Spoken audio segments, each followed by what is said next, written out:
Alors, bonjour à tous et bienvenue dans cette nouvelle vidéo. Aujourd'hui, nous allons voir comment devenir épanouie en tant que femme, même si on a été dans la dépendance affective. Donc bien sûr, c'est un petit peu plus courant chez les femmes, c'est pour ça que je fais cette vidéo, mais ça existe aussi pour les messieurs. Il y a des messieurs qui ont été dépendants affectifs. Et c'est pas grave d'avoir été dépendant affectif. Ce qu'il faut bien comprendre, c'est que en réalité vous ne vous êtes pas donné suffisamment de valeur. Pourquoi ça? Parce que vous n'avez pas su vous aimer. À qui la faute? C'est pas intéressant de le regarder. Certainement dû à votre éducation, peut-être à vos parents, peut-être aussi par rapport à ce que vous avez vécu dans le passé. Et quand je dis peut-être, c'est évidemment sûrement. Mais on va prendre de la distance avec tout ça parce qu'il est possible de changer. Il est possible effectivement de changer la relation que nous avons avec nous, parce qu'en fait nous sommes les seuls maîtres à bord et nous pouvons décider tout ce que nous voulons. Donc en fait on peut resetter complètement sa manière de penser. Bien sûr ça prend un petit peu de temps, mais ce qui est important c'est de se donner une place à soi, une place prioritaire, et c'est cette place là, c'est cette passion que vous aurez avec vous-même que vous pourrez ensuite partager avec les autres, que ce soit en amitié et en amour. C'est vraiment super important d'être bien avec soi, parce que quand vous partez en relation avec un manque, en vous disant je serai bien quand l'autre va m'aimer, eh bien vous faites cette erreur d'être dépendant affectif, dépendant du regard de l'autre. Qu'est-ce qui se passe quand l'autre cesse de vous aimer? Eh bien vous ne vous aimez plus vous-même.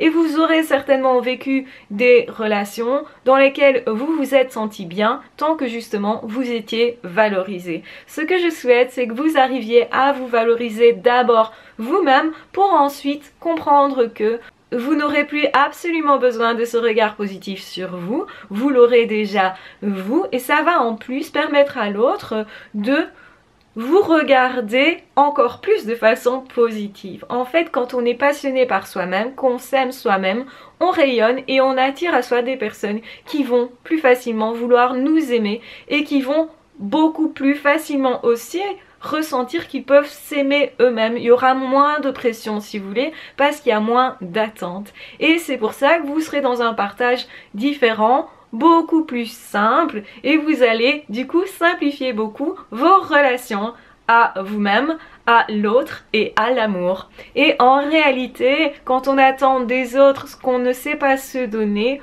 on est dépendant plus facilement. Et c'est pas grave d'être un peu dépendant, on est tous un petit peu dépendants des autres.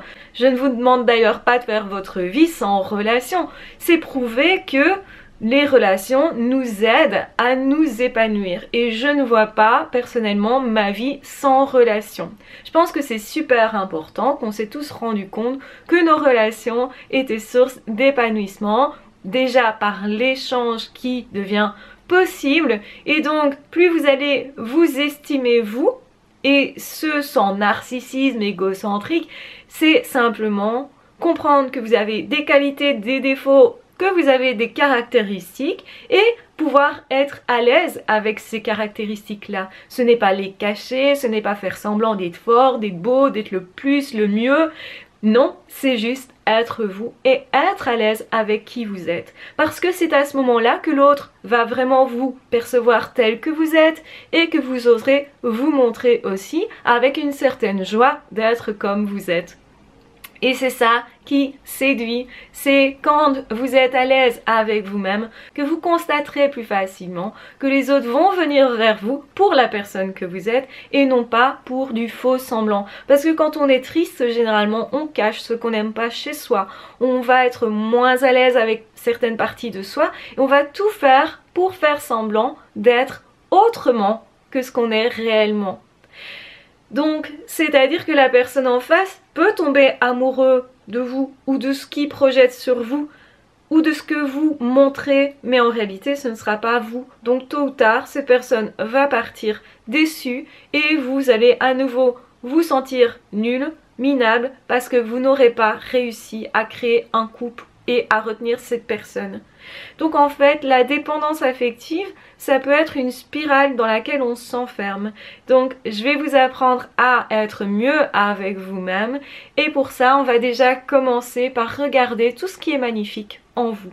Donc passez votre temps, faites une liste de tout ce que vous avez réussi, de tout ce que vous avez fait et qui était chouette, pas parfait, mais qui était chouette, et de tout ce que vous êtes et de tout ce que vous pouvez devenir sincèrement.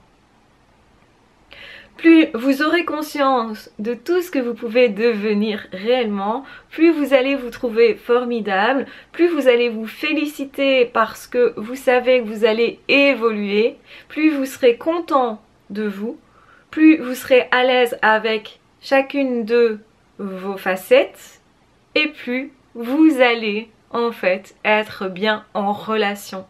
C'est super important pour se dégager de la dépendance affective, d'avoir un regard positif sur soi, de s'entraîner à ça, de le maintenir et de considérer qu'effectivement tout le monde a des défauts, que tout le monde a des échecs, que tout le monde un jour ou l'autre s'est fait larguer, c'est une réalité, que quand on essaye quelque chose on ne réussit jamais du premier coup ou rarement en fait, et que donc vous n'êtes pas une mauvaise personne parce qu'un jour on vous a quitté. Simplement, ça fait partie de la vie, ça fait partie de la réussite aussi. En fait, ce sont nos échecs et l'analyse de nos échecs qui nous permettent de comprendre vers qui se diriger et pourquoi peut-être ça n'a pas réussi cette fois-là. Donc ça nous permet, ça participe en fait à notre réussite et à nos apprentissages. Nous avons le droit d'échouer comme tout enfant qui apprend à marcher et à certains moments, forcément, glisse, tombe, etc. Donc vous avez vous aussi ce droit-là, autorisez-vous déjà ça et vous allez vous sentir bien mieux avec vous-même. Je vous embrasse bien fort, j'espère que cette clé déjà aura pu vous faire avancer et on se retrouvera très vite bien sûr pour reparler de la dépendance affective, pour en sortir, pour s'épanouir et pour avoir de belles relations à soi et aux autres. Si vous ne me connaissez pas encore et que vous n'êtes pas encore abonné, je vous encourage à le faire. N'hésitez pas aussi à commenter, à partager et à me dire de quoi vous avez besoin actuellement. Je vous embrasse bien fort, je vous aime très fort, prenez bien soin de vous. À ciao, bye bye!